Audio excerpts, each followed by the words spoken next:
Hey folks, it's your favorite sisters here with the Confessions of a Reluctant Caregiver podcast. This episode is part of our special series, Caregiving Youth, Hidden in Plain Sight. We're partnering with My Care Friends to feature organizations who offer services and support to millions of our youngest caregivers worldwide.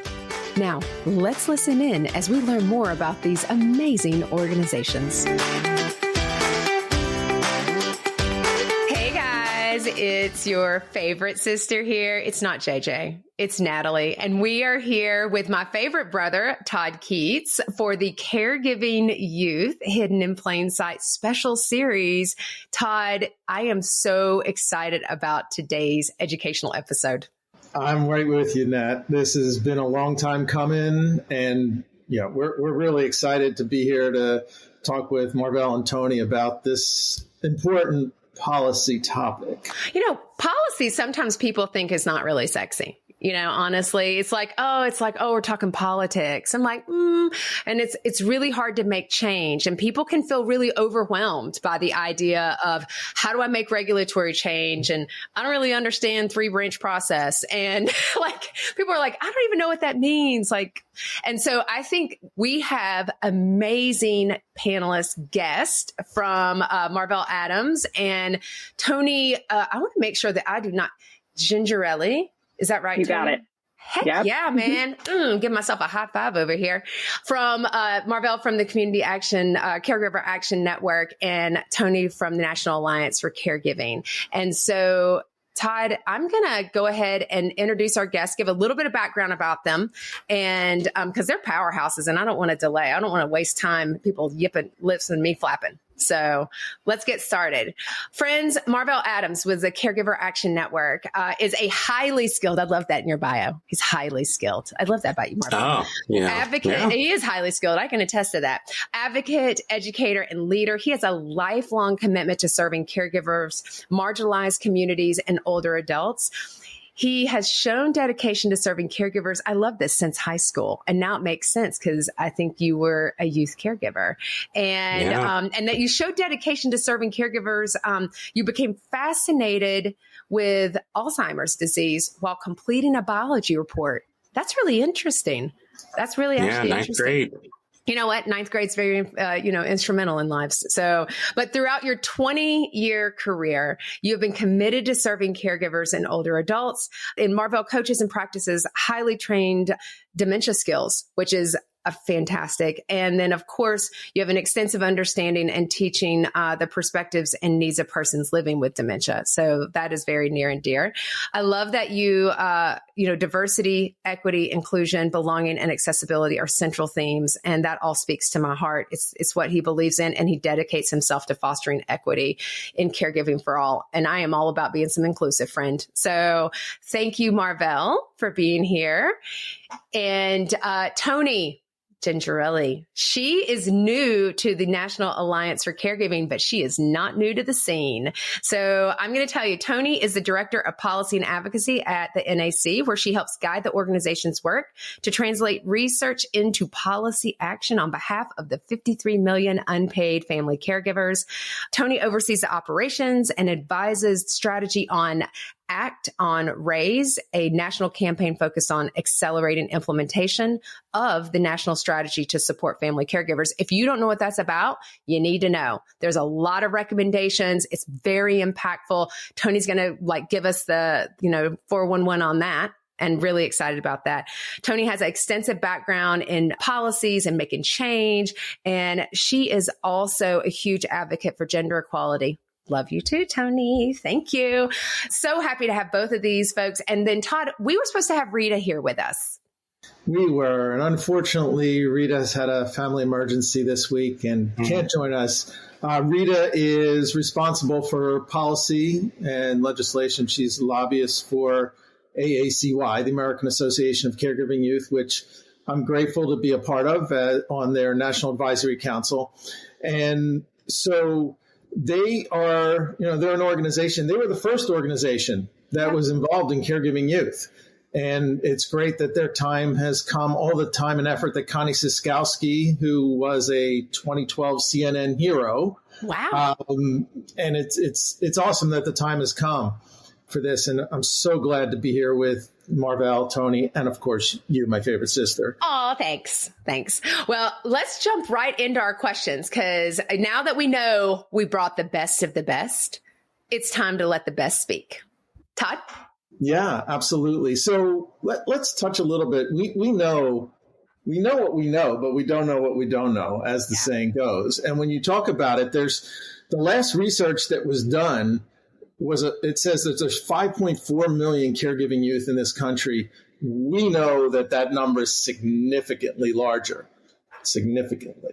And so when we consider that, we have to start looking at how do we use the insights from the current data and thinking about that it could be larger. So what do we know about youth caregivers based upon the current data? We know a number, and we know through what we know in our organizations with the AACY. But here's a question. I'm going to ask Toni this. Ooh. How does the information that we do have, how does that shape our understanding of their needs and the challenges they face? Yeah, that's a really great question, Todd. So that number for the 5.4 million youth caregivers actually was estimated by Caregiving in the U.S. in 2020, which was a joint report with the National Alliance for Caregiving and AARP. And we're really excited that we're working on our 2025 report, which will have some new updated numbers on youth caregivers. So be on the lookout for that. With what we do know, and again, there's very limited information. This is something that is also recognized in the National Strategy to Support Family Caregivers. We know that for youth caregivers, there is an impact on their education. There was a recent report by Johns Hopkins by Assistant Professor Catherine Miller that showed that youth caregivers are less likely to be enrolled in school and have significantly less time on educational activities, which could have long-term implications. We also know that youth caregivers experience poorer mental health outcomes than their non-peer caregivers. But I also wanted to emphasize that being a youth caregiver positively impacts folks' lives in many ways for the individual, for purposes of management of life skills, and as well as like finding purpose, all these different things. But the reality is that we need a lot more data.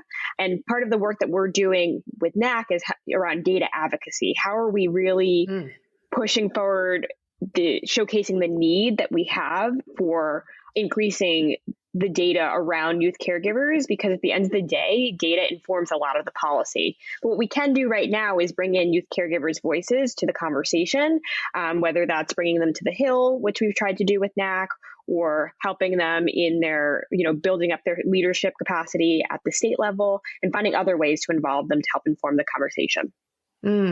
Yeah, I think I'm super excited to hear about the 2025 report, because I think it's going to be, I know that there's numbers to saying that I think by 2030, because of the baby boomers retiring, and that's the focus is on the baby boomers because they're retiring at 10,000 individuals per day. And it's estimated that we need 75 million or so unpaid caregivers to supplement them in addition to the healthcare system. That study, though, came out, I'm assuming it was done in 2019 or so, Toni, 2018, 2019, pre-pandemic. So we've added on, a slight 3-4 year pandemic and the after effects of it with long COVID. People are having to take care of more people. Are you all, this is my own personal question, it's not even on the list. Are you thinking you're going to see an exponential jump so that 2030 number might be really reflected in 2025? Like that need is so much higher right now? Yeah, that's a really great question. What we know is, we do this report every 5 years, and we see an increase in the amount of family caregivers every year. And, we've seen since our last report, 5 years before 2020, there was an increase in youth caregivers, and we imagine that trend will only increase. I think the other thing is that there's been more of an awareness about, what caregiving is and self-identifying as a caregiver, particularly after COVID. So I imagine that it's likely that there will be an increase as well in terms of, the amount of people who self-identify and really think about the activities that they're performing on a daily basis to support someone, whether it's someone who's aging or has a chronic condition. So we're really excited for that 2025 report. Yeah, I have a question about that. It's really important when you talk about self-identification as a caregiver. I mean, I know myself, and I didn't identify as that as a kid. It's just what I did. I helped my uncle. I helped my grandparents. Right. And how will the data, how will this be reflected in how the study is being done? Because who's answering it? The kids aren't necessarily answering these questions, are they? Or if they are, how are we helping them identify as youth Good question, Todd. Good question. I feel like the Family Feud. I'm like, good question. Yeah. So this is a national survey that's done, and the estimates are based on households. So for example, we don't specifically ask people, do you identify as a family caregiver? But we ask folks like, have you assisted someone with X, Y, or Z task on a daily basis, just because self-identification is so much of an issue.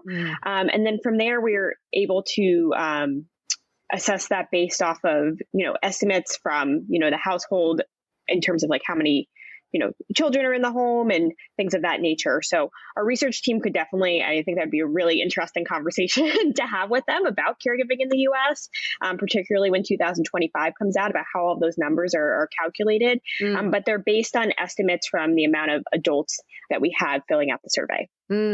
Right. So it's the adults who are filling it out. So perhaps they're not seeing their kids as youth caregivers. So that's where the number, I'm very interested how that gets covered.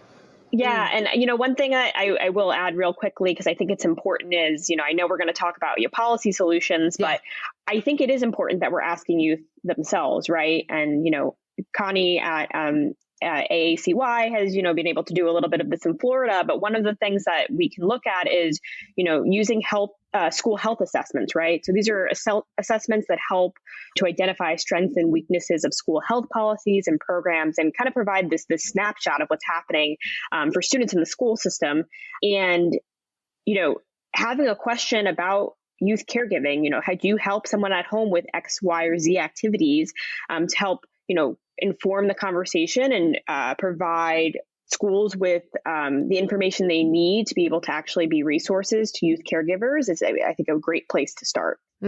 Is my understanding correct in that that's one of the challenges, is to get schools to actually do those questionnaires or get the kids to report on those questions? What are they doing at home for family members? Yeah, I think it varies state to state and district to district. So I can't speak for all of the schools. But, I think it would be, that's something that can be discussed with school boards or within your school district to help add that question to the questionnaire. I think it's, definitely tough. A lot of things, happening in schools. There's a lot of, shifting priorities and things like that. But I know a lot of schools are already doing these assessments. So adding another question, I think, is something that would be considered a reasonably easy lift, especially, with some advocacy. Yeah. Marvell, I saw your mind going. I saw Marvell's mind going too. I want to let Marvell. Hey, Marvell, come on in. Yeah. No, because it clicked in my head that, the other piece of this, because I had a friend in high school that it didn't dawn upon me until this conversation really should have been seen as a caregiving youth. But here's why. His mom had cancer and several bouts, couldn't work, and he worked overnight and was sleepy. Would fall asleep in class all the time. And the reason he went to work was because his family needed that income. And even though he was not physically hands-on direct supporting his mom in the household, he was bringing in income because that's what the family needed. And so, it just kind of occurred to me that, like, whether it's a conversation now or not, but soon enough, that's another aspect of this that we probably don't talk about as much as we should, because, again, going back to my own personal story, my mom, she dropped out of high school when she was 14 after her dad passed away because to take care of and to work. And, how often is that happening where school age kids are neglecting their own educational opportunities, for being a caregiving youth? And that can have a huge, wide scope of definition, whether it's doing actual care, doing things around the house, or quite frankly, contributing to the finances of the household, because that's just as much of a need and a void that happens when someone's, a care recipient potentially. I will tell you this. I want to say this. I'm going to jump in. Working in the mental health field with children and families for 25 years, truancy Like, how many of our youth caregivers are labeled as truant? And a lot of children come into foster care due to truancy. And I'm sitting here in my mind, when you said that, Marvell, I thought of one specific case of a young man who comes from a Hispanic family. Mom is unable to work. He was working, and the school was like, well, he's truant. The mom just needs to get a job, and she needs to think about this. And we knew that there was a health related issue, but he got into the juvenile justice system. Like, we're putting these kids because now you're truant, and then some of these truant kids come into foster care. And I can tell you, social services in any state's going to say, we can't manage truancy. Like, we can't. Right. So that, I wonder. And I can tell you that our forms, like our government forms, don't have the right boxes to check to say, is this child a youth caregiver? Are they a caregiver in the home? And what does that look like? Because I had never thought about money, like not like children going to work, money. No, and that's a great point you make, Marvell. And tying it to what Toni said about on one hand, they're gaining skills. They're gaining skills in management and so on and so forth. But yet, perhaps at the detriment of their future life, because if they're not getting the educational opportunities that others are getting, well, their hiring is going to be hard. Well, and how many of this? And let's talk about discrepancies in race. Because we know that the cost for caregiving based on race is exponentially higher for Hispanics, for our Black and brown friends, basically.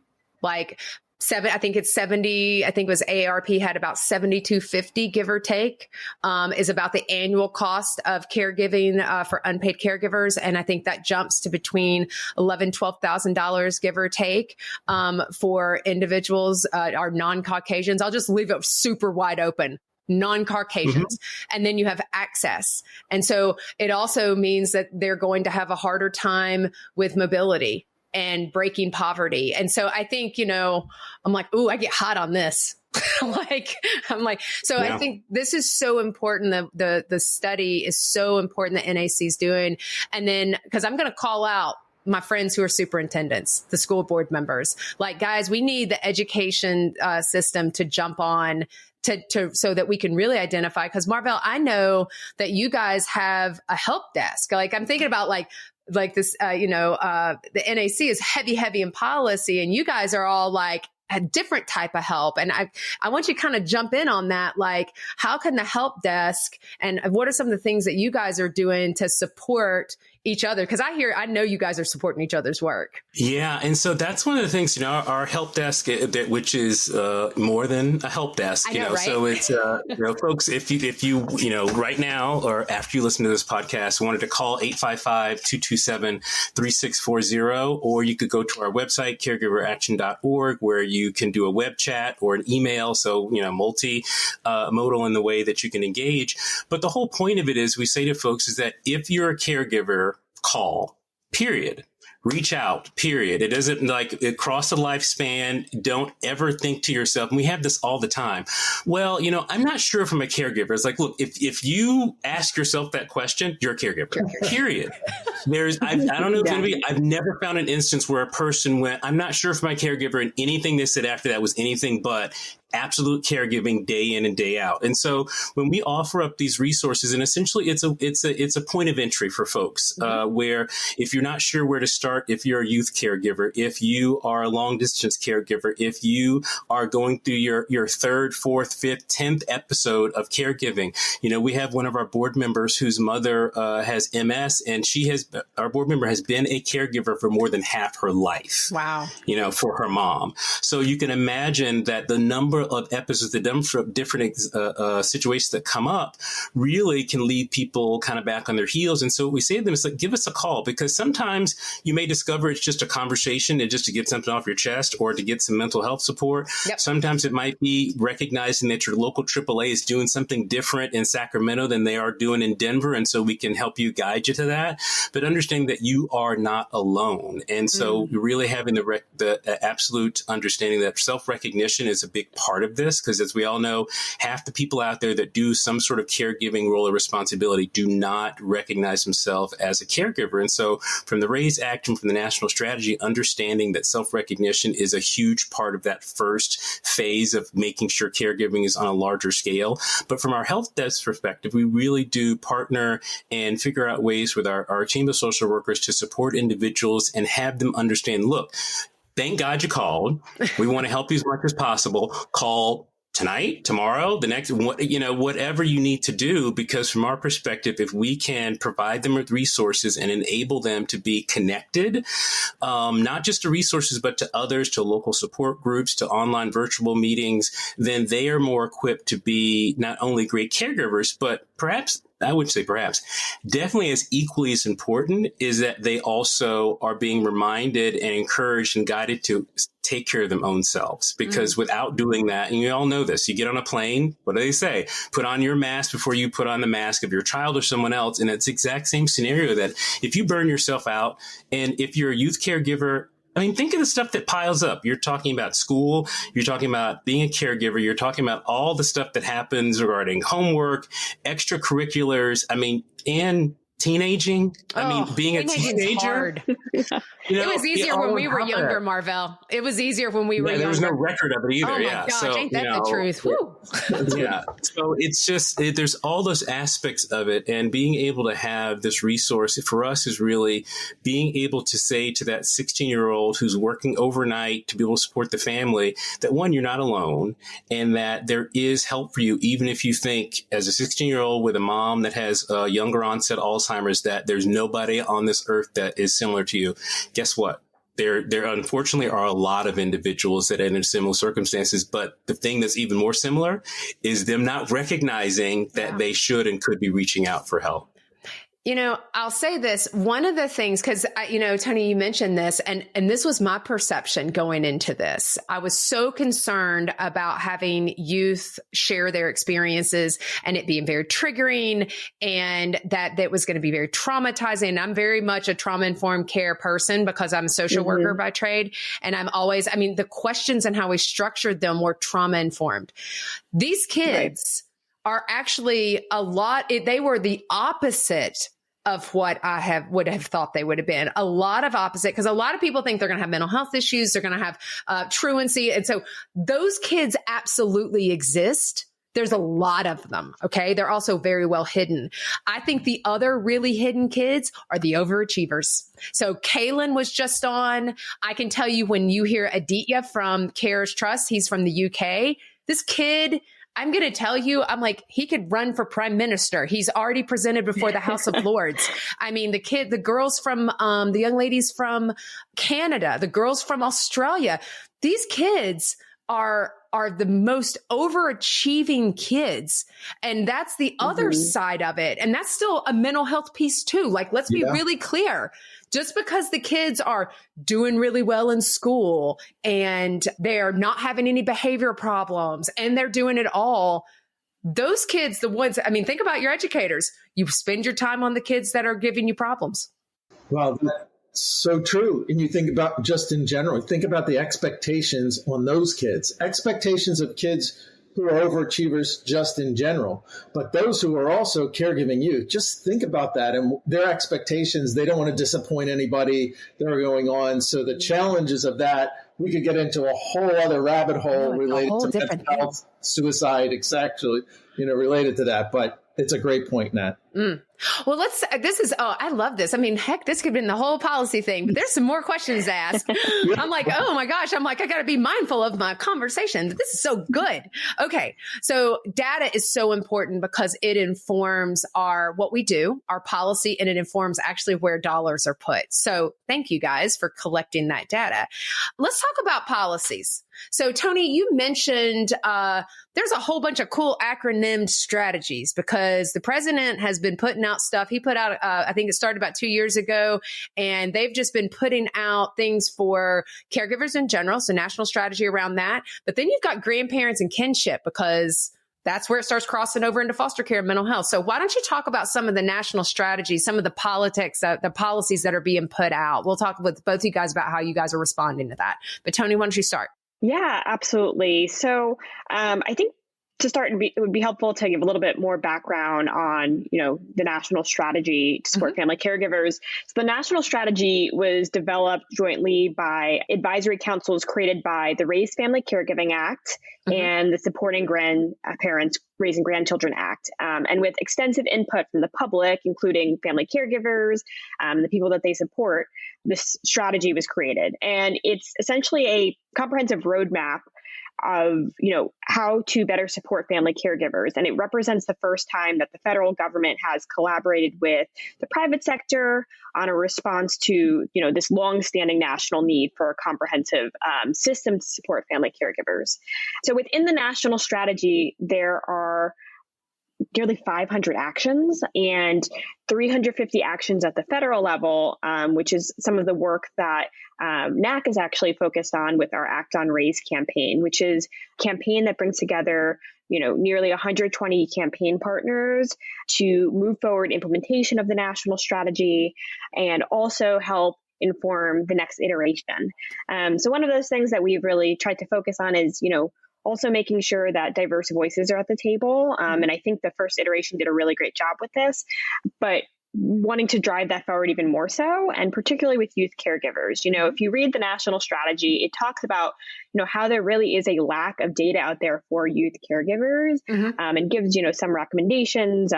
But thinking for our next iteration, how do we make sure youth caregivers' voices are included even more so? Does that mean, on our for the non-federal advisory council members, maybe there's a youth caregiver that's included to have their voice on the council, and really thinking through what are some other ways to make sure we're inclusive in the work that we're doing.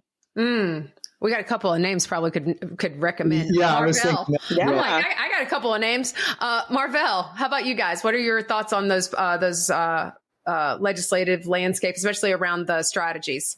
Yeah, I think the national strategy is a holistic view, and it really provides us with this framework that, if fully realized, and that's kind of the thing with all, kind of always with legislation, if fully realized, can truly make great strides in making caregiving not only at the center of the commentary in all facets of lives and work and personal lives, because it really is all facets of it. And every generation is seeing this, so the boomers are seeing it, the sandwich generation, the Gen Xers are seeing it, being it with kids that they may have a responsibility for, older adults they may have a responsibility for. We just talked about kinships. But the other piece of this that I think that still is on that edge of needing a heavier push is, how do we more creatively provide that financial support? Because right now you're talking state by state, perhaps, where you've got certain plans that are able to provide that financial support for caregivers. Okay, that makes sense. How do you open that up to caregiving youth? And how do you get over, that stigma? It's like, well, you could make the argument, well, they're youth, that why would you want to, compensate them? Well, they're doing the work. Right. And how are we in ways recognizing that caregiving youth should be getting, school credit? They should be getting volunteer hour credits. They should be getting some sort of financial support. They should be receiving some sort of guidance around educational opportunities, that maybe if they find that caregiving is something that really speaks to them beyond just the sense of obligation they may have of being able to have a career path that they can start in their teens, which, my God bless America, being able to do that is just a gift for, I think, a lot of folks. And so recognizing that it really is groundwork that the RAISE Act and the national strategy has set. And so fully realizing that is a big part of our work. But I think also recognizing that as long as we have kind of this really patchwork across the country that is more state specific in many aspects of caregiving, we're still going to have this patchwork of services and abilities and gaps and voids in really need that's going to be there, and the demographics, even though they're changing dramatically on a national level, when you look state by state, you can see that some states are really being left behind in a lot of different ways. And so how do we really try to find ways to innovatively catch up? And, we believe at Caregiver Action Network is that part of it is being able to understand and listen to and hear from caregivers on a day-to-day basis. And so when you're talking about legislative and policy objectives, and I know NAC is so spectacular at this, of bringing the caregiver's voice into that conversation and being able to recognize, okay, I'm not just talking about, Congressperson X and talking about this national strategy. I'm talking about, we were talking about, votes earlier. Your constituents are caregivers. I don't need to know what district you're from. I don't need to know zip code they are. Your constituents are caregivers. And so if that's the case, when we go to the Hill, we can rely upon our friends at NAC that they really are educating legislators on policy, on legislative. So when we go to the Hill, we talk about, okay, this is Susie Q. She lives in your district and her mom has Alzheimer's. Okay. And this is a virtual reality program that we're utilizing to educate her and her colleagues around understanding what it's like to have Alzheimer's disease. And this is why this is important. This is why the Older Americans Act is important. Reauthorization is important, and to really drive it home. And yeah, as we all know, 9 times out of 10, you tell that story to a staffer in a Hill office, and they have some sort of connection to caregiving, that's right. Either that's tangential, or many times they themselves have. Many times the elected official has been in a caregiving role, because many of them are in that sandwich generation and older and boomer generation. So there's so many aspects of this that's what I love about the strategy, is that it really is a roadmap, of our abilities, but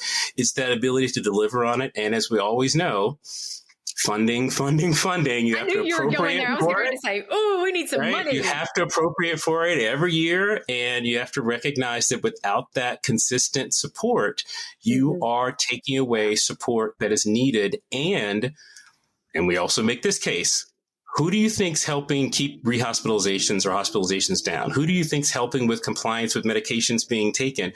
Who is the individual? The doctor writes the script. We got lots of regulations and things that are around that. The pharmacist fulfills it. Lots of regulation support around that. But who picks up that prescription? Who makes sure it gets delivered and taken at 8 p.m. as well as 8 a.m.? Who makes sure that, there's supplies and there's needles, it's the caregiver.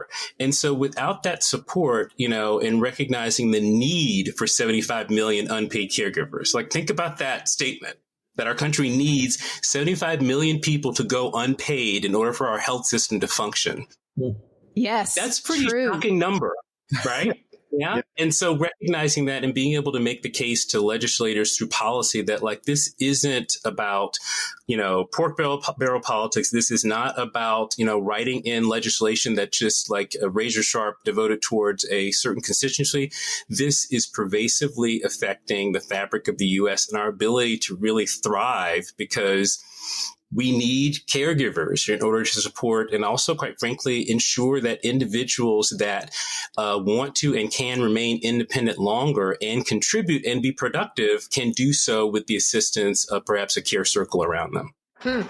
Yeah. And I also, if I could jump in to add, these are such great points, Marvell. And, there was a report from AARP that said that, estimated nearly $600 billion. That's the value of family caregivers. Our work. Yes. I think that's undervalued because my rate of pay per hour is a touch higher, Toni. Yeah, you definitely got to call them up and let them know, Natalie. But, I think one of the things that's so important is, we talked about the stories, but bringing caregivers, one of the things we did last year is have an advocacy day for Act on Raise. And we brought out over 50 family caregivers and advocates to meet with over 75 offices to share their family caregiving story and talk about how the national strategy has directly impacted their lives or their care recipients' lives. And, Marvell hit the nail on the head. Time and time again, we, had caregivers come out and say, I talked to the staffer and they talked about their family caregiving story, or they talked about how their representative, cared for their parent with Alzheimer's, right? And those stories are so, so powerful. And making sure that youth caregivers are in those conversations, I think, is important too, whether it's making sure you can fund them to come for the fly-in days and things like that. We had one former youth caregiver who's just been an incredible advocate, who I think is actually now on the board for AACY, Todd, Maria Miranda, who has been such a wonderful advocate and really, put our feet to the fire and saying, what are youth caregivers included in this conversation? Have you thought about the policy lens from this for youth caregivers? So I like that. They should hold us to the fire. Like, that's how we make change, if you think about it. And that's how, because if we understand then we can go and we can hold other people to the fire. Our elected officials are the people who are responsible for writing legislation that represents our needs, everyone's needs, not just your policy need or your political side need. So caregiving is the most like neutral, bipartisan. Yeah. Let's be friends. Absolutely. Like we don't see Democrats and Republicans in caregiving. Like we's all there. And so I think that's the biggest thing. And I think resource behind it. Todd, let's move us because we've had such fun. And I feel like we need like 3-part series on this one. I feel like one thing I want to mention again, because I'm going to come back and hit my friends at the Department of Education. I want to know how much the Department of Education on a federal level, on a state level are coming into these conversations. Just because, Marvell, you just kind of caught my attention and what you and Toni are talking about. I really think, interagency collaboration. We've talked about on a state level. Look, friends, this is a problem on a local, state, and federal level. Getting agencies to work together because they all have their mission, but they also have their own language and charges that we're responsible to. Anything that you all have seen where you've seen some really good interagency collaboration amongst the agencies, whether it's ACL hanging out with DOE. And I give these acronyms because that's Department of Education. So guys, and so ACL, the ACL is give me the full name because it's Community Living. Administration for Community Living. Thank you. It's not really obvious for me some days. I'm like, it's I get stumbled on it many a time. Don't worry about it. I appreciate the grace on that one. So any interagency collaboration that has you guys jazzed that you all are a part of? And it's okay if you don't know of any, like right off the top of your head, because it's hard to get the entities to. It's a very phenomenal question, and it's a question that unfortunately probably doesn't have a ton of like a response on it. But I will pause and let my good friend Toni go because I'm really not coming up with anything. And that's okay. I mean, it may not. Go ahead, Toni. Well, so I think the national strategy is a great example of that, right? And I think that there's more that we definitely can do, but, think of it this way. The Administration for Community Living really oversees this entire process. And, every few months they have a public RAISE advisory council meeting and they'll bring together. So just for a little bit more background, when I say this RAISE advisory council, there's non-federal members. So those are family caregivers or those with family caregiving experience. And then there's federal members, right? So each of the federal agencies that are included in the national strategy have a representative that comes and reports out on what is happening within the national strategy. So I think that's a really great example. And I think it's where the Administration for Community Living has done really a wonderful job in terms of leadership. I think there's definitely more opportunity to figure out, how we can cross-pollinate some of this work. But I think that is a really great example and can be kind of an example at the state level, right? Yeah. We work with a lot of state advocates who are like, how do I make sure that, Department of Labor is talking to Department of Health? And I think this is a model that can be implemented at that state level. Good points. I'm working with a AAA out of Richmond, Virginia, who is trying to figure out there's some legislative changes, and there's the grand families and kinship initiatives, and they're trying to keep kids with families in the home setting and at all cost. And so, and I support that. Like, we've got to support our grand families and that sort of thing. But some of these kids will be caregivers potentially for these individuals as well. We have to recognize that. But they're trying to figure out, hey, we need to bring social services on the child side and adult services. We need to have them cross over. And who do we bring to the table? How do we bring to the table? So I think you're right about the national strategy being a good example of, can we bring people to the table? And can we start getting a universal language where we all can agree on so that we can start moving forward? Because I think the lack of universal language between government entities and the non-government entities, I think that can be hard if you think about it. So, all right, well, let's move along. We've got a couple more minutes. Okay, wait. Todd, is there anything that is burning all over you right now? Gosh. I like number 9. All right, I'm flipping down to number 9. Let me go there. So number 9. All right. So let's talk about the future direction and policy priorities. So looking forward, what are the policy priorities for your organizations in relation to caregiving youth. So Marvell, you want to start with that? Sure. So, a big part of our policy priorities right now are around recognizing that the demographics of the U.S. are changing quite dramatically. And so you're talking about more Black and brown representation across all demographics, across all age bands, and recognizing that those policy priorities for us means, we have a system, whether you want to call it the health system, you want to call it the mental health system, you want to call it caregiving, all of those are really constructed without marginalized communities in mind, which is, kind of a typical thing when you talk about systemic isms and things like that. Mm-hmm. And so part of our push has been, how do we, from a policy perspective, and how do we, from a rubber meets the road perspective, change the things that we're doing so that we do have a revisioning of some of these policies and priorities, as well as our tactics in delivering resources and supports to caregivers that are through the lens of marginalized communities. So, for instance, we just wrapped up, and I just saw a snippet of a preview today, so it'll be live on our website next week. But we've, for a few years now, had a blueprint for caregivers of individual mental health issues. And we took that blueprint through some grant support and re-envisioned it after some roundtable conversations and really some great deep dives to now have a complementary blueprint, this blueprint for Black caregivers of children with mental health issues. And the reason we did that is because, one, there's far more literature and recognition that, Black and brown individuals, when they're engaging with the health system on behalf of their care recipient, that they are dealing with several additional layers that are making it much more difficult for them to receive services. And so recognizing that, being second guessed, not being heard, not being respected in the sense of their opinion or being put in a certain stereotypical category really prevents them from being the advocates that they need to be, or for the services they need to reach out to. So from a policy perspective for us, it's about how do we bring equity into this space in a way that recognizes that, one, whether we see it as an issue or not, you're going to end up with, by 2040, baby boomers will be the last generation to have a majority white population amongst 65 and older. Okay, so every single generation after that is projected and exponentially growing to have a much more diverse demographic. But the systems that we're trying to, continue to improve upon were still built with not marginalized communities in mind. And so I think from those policy perspectives, we see a really great opportunity. But the last thing I want to say is that kind of forward looking, personally, I think one of the areas that is going to become more and more critical for us to recognize is that the fastest growing population of homeless, unhoused individuals are older adults.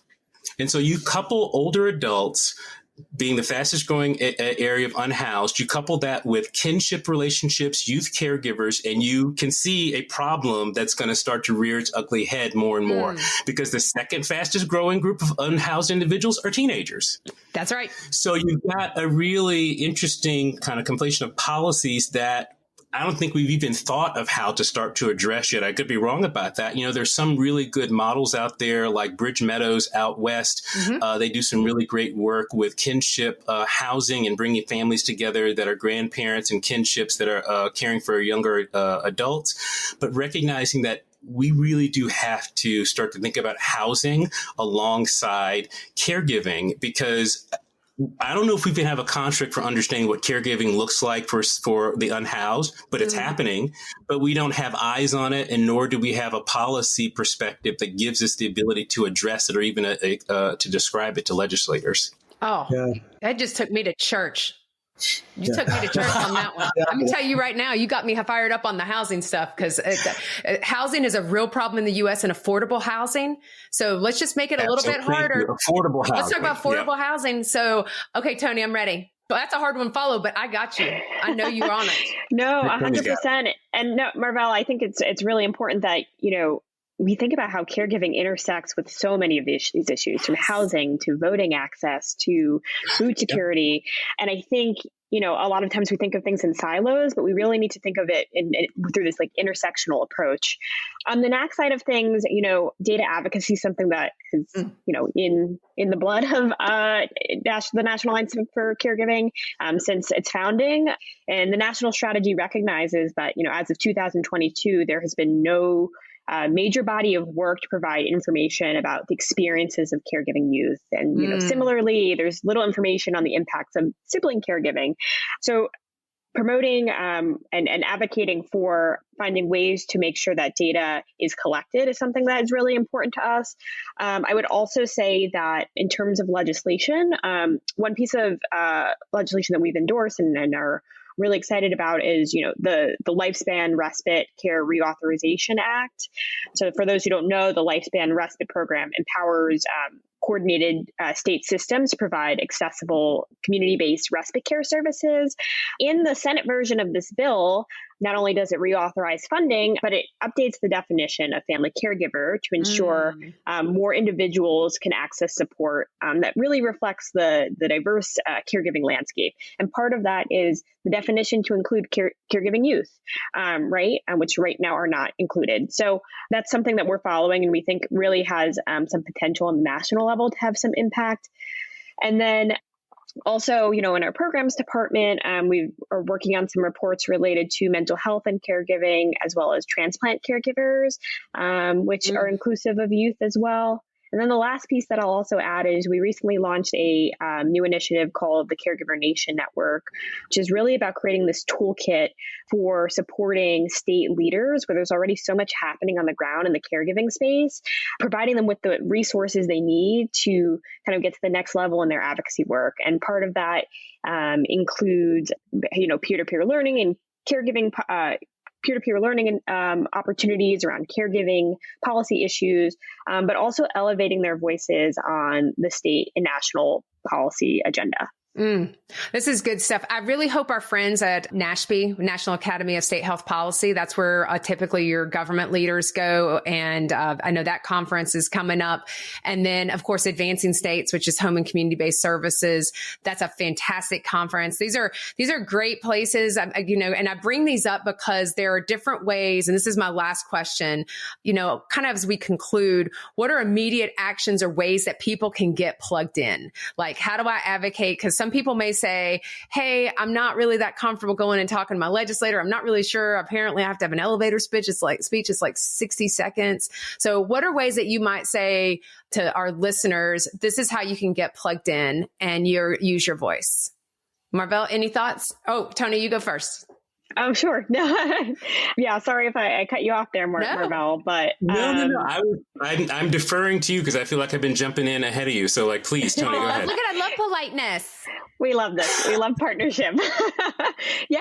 So the first thing I would say is, you can join our Act on Raise campaign. So if you go to actonraise.org, there's an opportunity if you hit Join Us to join the campaign either as an organizational partner or as an individual advocate. And every month we send out a variety of advocacy alerts with opportunities to sign on to letters, opportunities to reach out to your legislators.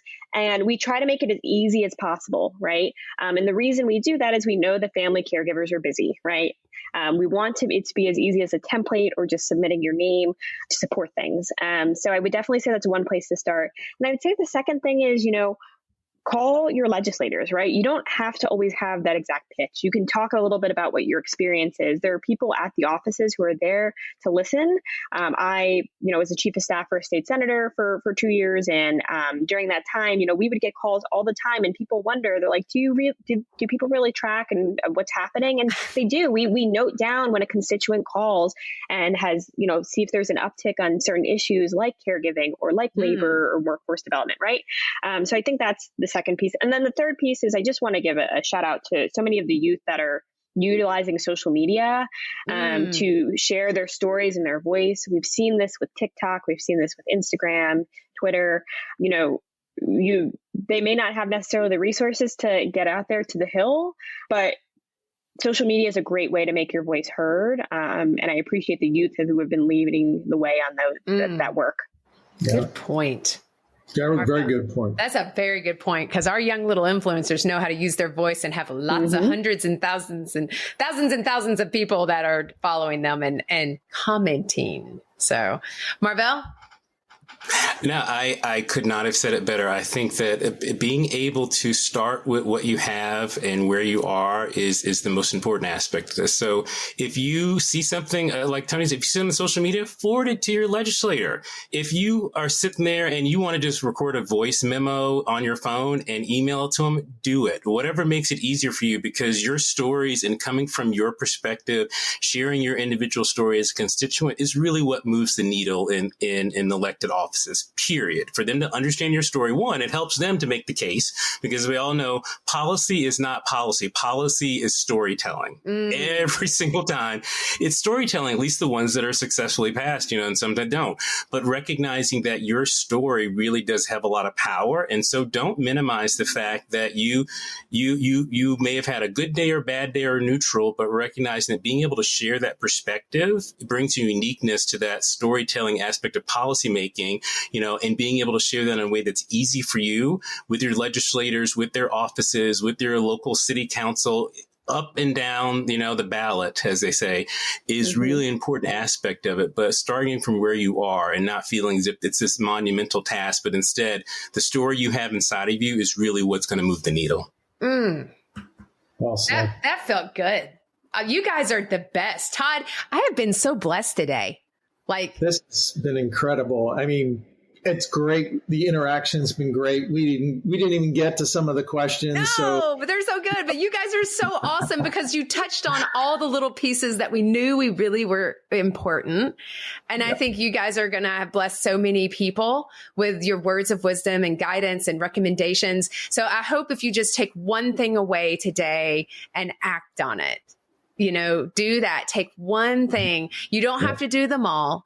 If you do one thing, that's a good start. And even just showing up today and listening and learning so you can tell someone else, that's a pretty good start. So Marvell, Toni, Todd, thank you guys for being part of the Caregiving Youth Hidden in Plain Sight series. Todd, of course, with My Care Friends, who is our partner with the sisters. JJ will be so jealous she missed this one.